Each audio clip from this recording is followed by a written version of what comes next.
I want to tell you what I saw in the throne speech today. One thing we saw, first of all, is that our members of parliament and senators, they don't work the same way the rest of us have to. The room itself was very sparsely attended. MPs and senators have been hiding. People who work as a cashier in a grocery store, people who work as a waiter in a restaurant, they're all going out to work. Only our pampered ruling class doesn't see fit to go back to work. Oh, by the way, they did all give themselves a raise on April 1st, though. You're darn straight about that.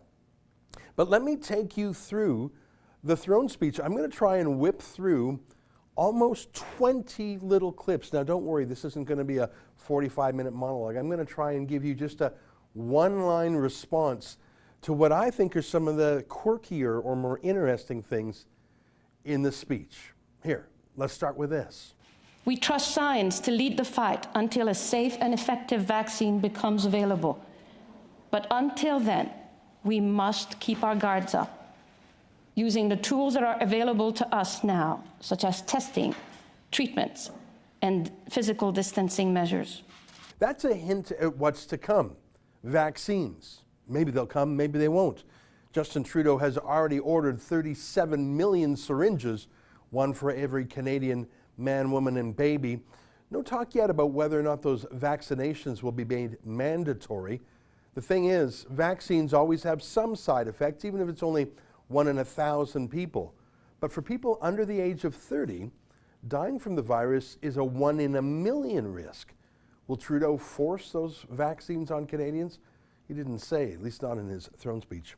Here's a second clip I thought was interesting. For racialized Canadians and Indigenous peoples who are confronted by systemic barriers. He's talking about the pandemic hurting minorities and women more than other people. There's just no science behind that.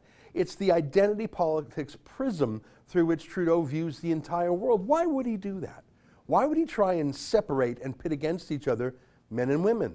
Well, the same reason he does so over gay rights issues, trans issues, Aboriginal people, Black Lives Matter, a purely American concept imported into Canada. He does that because he doesn't want us to unify with each other in common as Canadians. He wants to pit us against each other based on identity politics. It's sick, but that's how he's ruled for 5 years.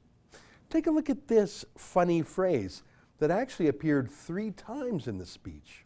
This is the opportunity to contain the global crisis and build back better together.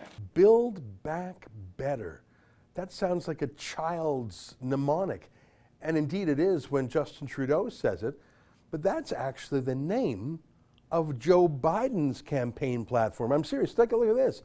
Here's Joe Biden's website, Build Back Better, which itself was borrowed from the United Nations. It's the globalist cry to build back better, as you can see from the UN's homepage.